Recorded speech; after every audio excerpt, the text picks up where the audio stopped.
Good evening दोस्तों, आपका हमारे इस channel GS with Vaibhav Chandra channel पर आपका सभी का स्वागत है।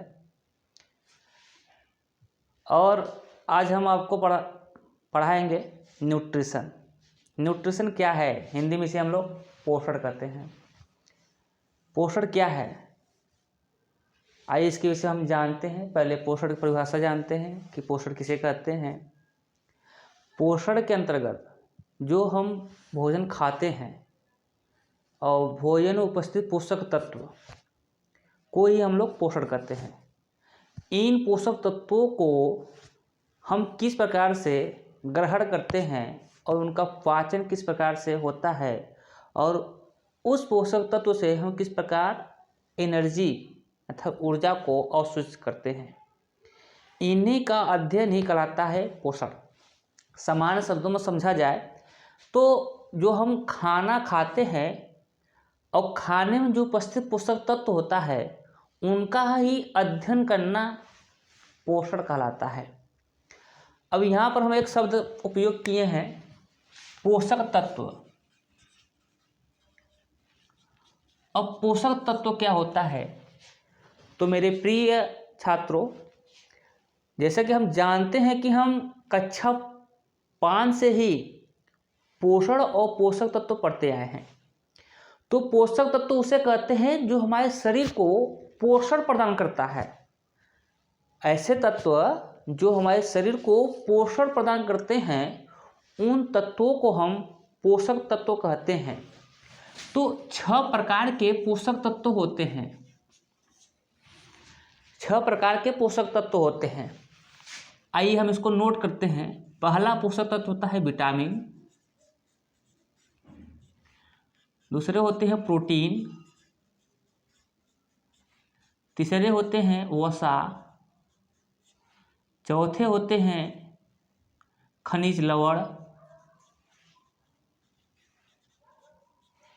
पांचवा होता है जल और छठे नंबर पर होता है विटामिन कार्बोहाइड्रेट।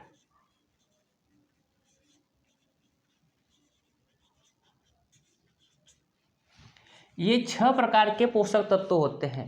आप सभी लोगों ने इस विषय में जाने हैं कि यही वो तत्व हैं जिनसे हमारे शरीर का क्या होता है, विकास होता है।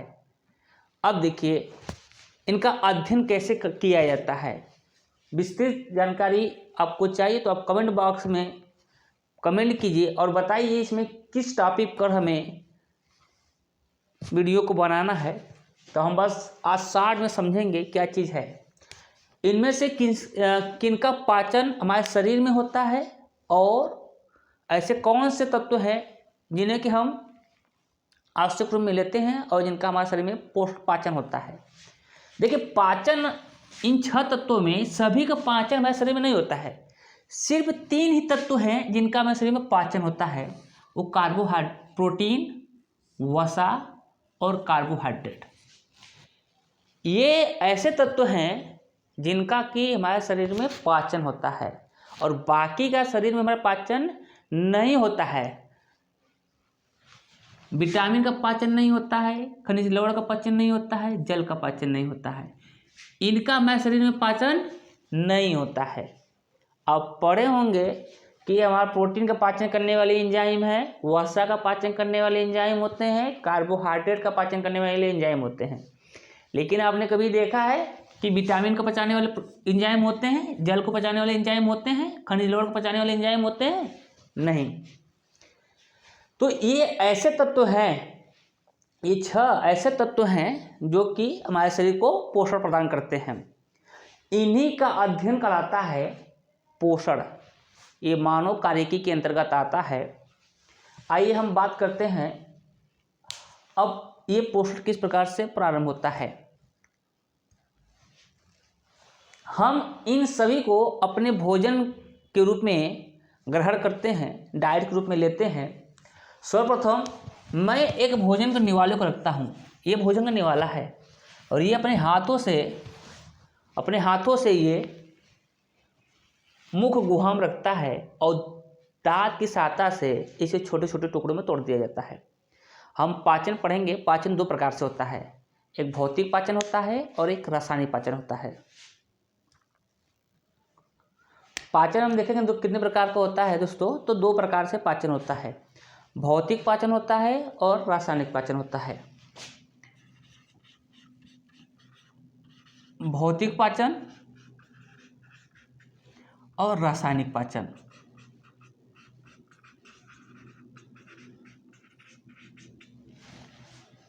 भौतिक पाचन के अंतर्गत इनमें हम भौतिक अंगों का उपयोग करते हैं, जिनमें किसी प्रकार का रसायन का उपयोग नहीं होता है। जैसे हम मुख गुहा में हम भोजन रखते हैं, तो भोजन एक बड़े निवाले के रूप में लेते हैं, जो कि ये क्या है, जटिल है। इसी जटिल भोज्य पदार्थ को हमें क्या करना है, छोटे छोटे टुकड़ों में विभाजित करना है। समझो, ये एक निवाला है और इसको हम क्या करेंगे, छोटे छोटे छोटे छोटे भागों में तोड़ देते हैं। और ये छोटे छोटे जो भाग होते हैं, इन्हीं को हम लोग कहते हैं सिंपल अणु, साधारण अणु। ये कॉम्प्लेक्स यानी जटिल अणु है।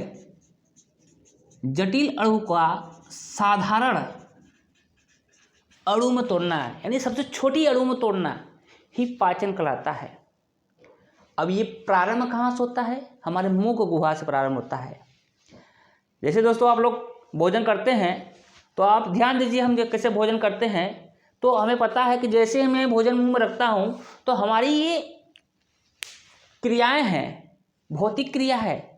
यानी हमने भोजन को मुंह में रखते हैं, तो अपने दांतों की सहायता से हम भोजन को छोटे छोटे टुकड़ों में तोड़ते हैं, जो कि भौतिक क्रिया है। सिर्फ ये मुख गुहा में होती है। इसके बाद जितनी भी क्रियाएं होती हैं, सब रासायनिक क्रियाएं होती हैं। यानी रसायन के द्वारा ही भोजन को छोटे छोटे टुकड़ों में तोड़ दिया जाता है।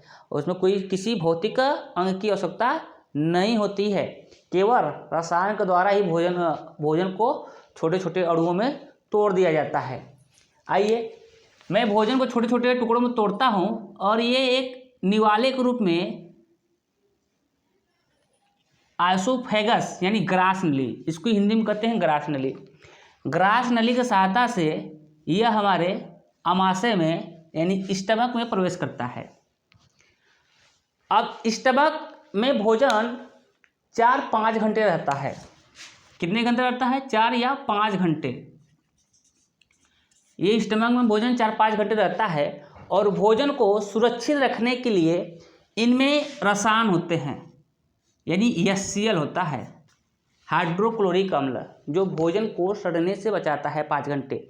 यदि HCl न रहे तो भोजन 5 घंटे में बदबू आने लगेगा, यानी आपका स्टमक खराब हो सकता है, भोजन उसमें बदबू आएगा। अब ये HCl का सिक्रेशन कहाँ से होता है, तो इनकी दीवारों में, आमाशय की दीवारों में आक्जेंटिक कोशिकाएं होती हैं।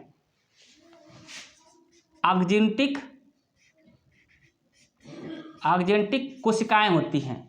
इन्हीं आक्जेंटिक कोशिकाओं से HCl का स्राव होता है। अब जैसे हम ये सभी पोषक तत्व, जो 6 प्रकार के पोषक तत्व है, भोजन के रूप में हम इसको ग्रहण किए हैं, तो अब ये सभी पोषक तत्व हमारे आमाशय में आ गए। एक चीज ध्यान दीजिएगा कि मुख गुहा में किसका पाचन होता है। प्रश्न बनता है कि पाचन का प्रारंभ कहाँ से होता है, तो भोजन के पाचन का प्रारंभ हमारे मुख गुहा से प्रारंभ होता है। मुख गुहा में किसका पाचन होता है, तो आंसर लगाएंगे आप कार्बोहाइड्रेट का। कार्बोहाइड्रेट का पाचन मुख गुहा से प्रारंभ हो जाता है। अब मुख गुहा में कौन सी एंजाइम होता है जो कि कार्बोहाइड्रेट का पाचन करता है, तो ध्यान दीजिए दोस्तों, टाइलिन होता है। टाइलिन या एमाइलेज। टाइलिन या एमाइलेज एंजाइम्स होते हैं जो कि हमारे मुख गुहा में कार्बोहाइड्रेट का पाचन करता है। स्टार्च यानी कार्बोहाइड्रेट ही स्टार्च होता है, तो इसका स्टार्च का मुख गुहा में पाचन हो जाएगा और कार्बोहाइड्रेट अपने छोटे अणु में टूट जाएगा। फिर यह भोजन हमारे स्टमक में आता है, आमाशय में आता है। ध्यान दीजिएगा कि स्टमक में कार्बोहाइड्रेट का पाचन नहीं होता है सॉरी, स्टमक में कार्बोहाइड्रेट का पाचन नहीं होता है। स्टमक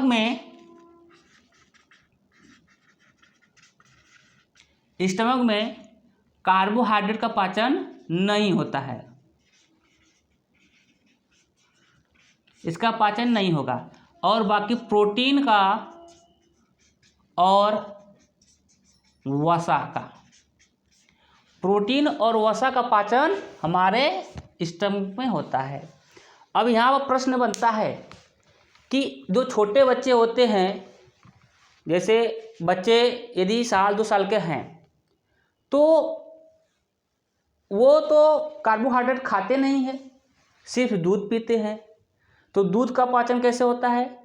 तो दोस्तों यहाँ पर दूध के पाचन के लिए उनमें प्रोटीन होता है, दूध में केसिन नामक प्रोटीन होता है। तो केसिन को पचाने के लिए बच्चों में जो 1 से 2 या 3 वर्ष के होते हैं, उनमें एक एंजाइम सेक्रेट होता है। उस एंजाइम को हम लोग कहते हैं रेनिन एंजाइम, जो बच्चों में सेक्रेट होता है। यह रेनिन एंजाइम इस प्रोटीन को, जो केसिन प्रोटीन है, उसे केसिनोजन में तोड़ देता है और आगे चलकर यही प्रोटीन के द्वारा ही बच्चों को ऊर्जा प्राप्त होती रहती है। फिर जैसे ही भोजन का काइम बन जाता है, स्टमक में भोजन का काइम बनता है, यह काइम आगे हमारे छोटी आंत में प्रवेश करता है। अब यहाँ पर ध्यान दीजिए कि एक प्रश्न बनता है कि आहार नाल का सबसे चौड़ा भाग क्या होता है? आहार नाल का सबसे चौड़ा भाग क्या होता है? तो आहार नाल का सबसे चौड़ा भाग होता है स्टमक। इसका जो व्यास है, स्टमक यानी अमाशय का जो व्यास होता है, आहार नाल में सबसे चौड़ा भाग होता है। आहार नाल में सबसे चौड़ा भाग होता है स्टमक का। और सबसे लंबा भाग आहार नाल का आपसे पूछा जाए कि आहार नाल का सबसे लंबा भाग क्या होता है? तो आहार नाल का सबसे बड़ा लंबा भाग होता है आपका छोटी आंत, स्मॉल इंटेस्टाइन। यह लगभग छोटी आंत की लंबाई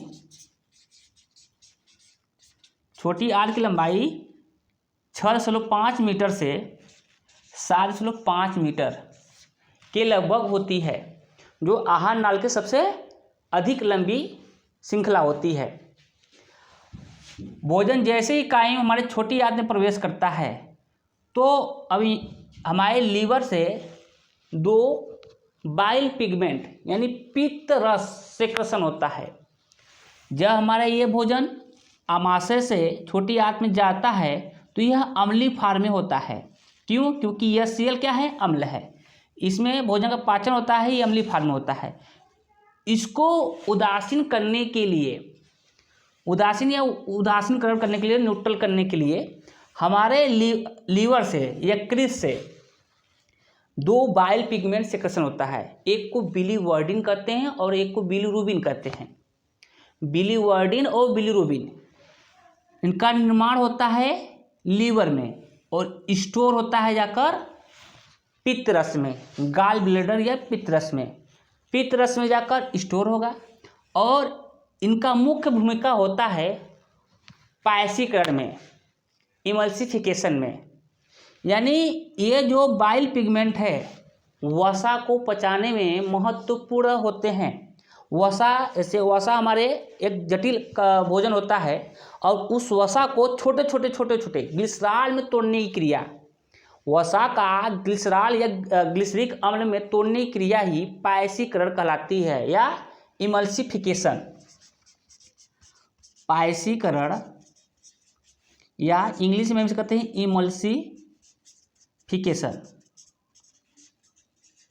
इमल्सिफिकेशन या पायसीकरण कहलाती है। अब हमारा भोजन जैसे ही भोजन के कायम साथ मिक्स होता है, हमारा भोजन क्या हो जाता है? न्यूट्रल, उदासीन हो जाता है।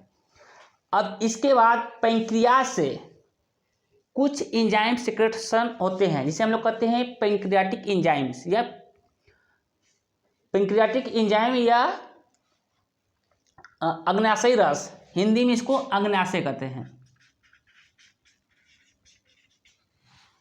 पैंक्रियाज को हिंदी में अग्न्याशय कहते हैं। इससे सेक्रेशन होने वाली एंजाइम को हम लोग पैंक्रियाटिक जूस या अग्न्याशयी रस कहते हैं। यह भोजन के साथ मिक्स होता है अब छोटी आंत में ध्यान देना, भोजन का कंप्लीट रूप से पाचन किस अंग में होता है? तो भोजन का कंप्लीट रूप से पाचन इस छोटी आंत में होता है। भोजन का कंप्लीट रूप से पाचन कहाँ होता है? तो भोजन का कंप्लीट या पूर्ण रूप से पाचन आहार नाल के छोटी आंत में होता है। अब आहार नाल के छोटी आंत में ही भोजन का अवशोषण भी होता है। पूर्ण रूप से पाचन कहाँ होगा? छोटी आंत में, और अवशोषण कहाँ होता है? छोटी आंत में। तो फिर पूछेंगे सर जो बाकी बचे हुए पोषक तत्व हैं उनका क्या होता है? तो अभी मैं बताऊंगा इनका क्या होता है। जो विटामिन है, जैसे ही मैं भोजन जीभ पर रखता हूँ तो जीभ में जो लार होते हैं ये विटामिन को अवशोषण कर लेते हैं। अवशोषण करेंगे, पाचन नहीं होगा, इनका अवशोषण हो जाएगा। अब बचे हुए आपका जल है और खनिज लवण है, इनका अवशोषण जो है वो बड़ी आंत में होता है। इनका अवशोषण एंजाइम द्वारा कर लिया जाता है, और जल और खनिज लवण का अवशोषण जो है ये जैसे ही भोजन का अवशोषण छोटी आंत में हो जाता है, इसके बाद जो अवशिष्ट पदार्थ होते हैं, जो अनपचे होते हैं, भोजन पचने के बाद जो अवशेष बचते हैं, बाकी का अवशोषण कर लिया जाएगा। यानी कहने का मतलब है कि कार्बोहाइड्रेट छोटे छोटे टुकड़ों में टूटेगा, जिसे हम लोग कहते हैं ग्लूकोज, फ्रुक्टोज, ग्लैक्टोज, मोनोसेक्राइड्स में टूट जाएगा कार्बोहाइड्रेट, इनका अवशोषण हो जाएगा। प्रोटीन है, अमीनो अम्ल में टूट जाएगा, अमीनो अम्ल के रूप में अवशोषण कर लिया जाएगा। और वसा है, वसी अम्ल या ग्लिसरॉल के रूप में टूट जाएगा और उनका अवशोषण कर लिया जाएगा। अब बचते हैं आपके जल और खनिज लवण। तो अवशिष्ट पदार्थों के साथ साथ यह बड़ी आंत में प्रवेश करता है। इस भाग को हम लोग कहते हैं सीकम। तो ध्यान देना, छोटी आंत के भी 3 भाग होते हैं, जिसे हम लोग कहते हैं इलियम, जेजुनम और इसियम। तो छोटी आंत के भी 3 भाग होते हैं और बड़ी आंत के भी 3 भाग होते हैं। पहले भाग को हम लोग कहते हैं सीकम, दूसरे भाग को हम लोग कहते हैं कोलन, और तीसरे भाग को हम लोग कहते हैं रेक्टम। ये बड़ी आंत के भी 3 भाग होते हैं। तो भोजन छोटी आंत से बड़ी आंत के पहले सीकम में प्रवेश करता है। फिर जब यहाँ प्रवेश करता है तो यह लिक्विड के रूप में मल होता है। मल जो है लिक्विड के रूप में होता है, यानी जल की मात्रा इसमें ज़्यादा होती है। जब यह सीकम में, बड़ी आंत के सीकम प्रवेश करती है तो इसमें जो अवशोषित हुए जल है, जो मल के साथ जो जल है और खनिज लवण है, इनका बड़ी आंत की कोशिकाओं द्वारा अवशोषण कर लिया जाता है और भोजन को मलाशय तक यानी रेक्टम तक पहुँचते पहुँचते इनमें जितने भी जल होते हैं लगभग 80% जल और खनिज लवण का अवशोषण कर लिया जाता है। तो बड़ी आंत में जल और खनिज लवणों का अवशोषण होता है, छोटी आंत में भोजन का पूर्ण रूप से पाचन होता है और भोजन का अवशोषण होता है। ऊपरी भाग में इलियम और जेजुनम में भोजन का पूर्ण रूप से पाचन होता है, और नीचे जो छोटी आंत का निचला भाग होता है उनमें भोजन का अवशोषण होता है, पचे हुए भोजन का अवशोषण होता है। और जो अवशेष बचते हैं वह बड़ी आंत में प्रवेश करता है, इसको सीकम कहते हैं, फिर इसको कोलन कहते हैं, कोलन, इसको एस्केंडिंग कोलन, इसको ट्रांसवर्स कोलन, इसको डिसेंडिंग कोलन।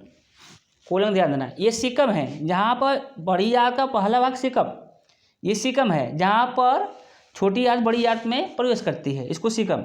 इसके बाद कोलन, ऊपर जाता है तो एस्केंडिंग कोलन, ट्रांसवर्स कोलन, नीचे जा रहा है तो डिसेंडिंग कोलन। ये 3 दर्शा दे रहा हूँ। इस प्रकार से भोजन जाता है और भोजन में उपस्थित जल और खनिज लवण का पूर्ण रूप से अवशोषण हो जाता है। इसके बाद भोजन ठोस रूप ले लेता है और मलाशय में जाकर कलेक्ट होता है, स्टोर होता है, और कुछ समय बाद हम इसको शरीर से त्याग देते हैं। ये होता है दोस्तों हमारा पाचन, इसको हम लोग पाचन कहते हैं। अब ये पाचन क्रिया जो है 5 चरणों में पूर्ण होती है। ये पाचन क्रिया 5 चरणों में पूर्ण होती है। और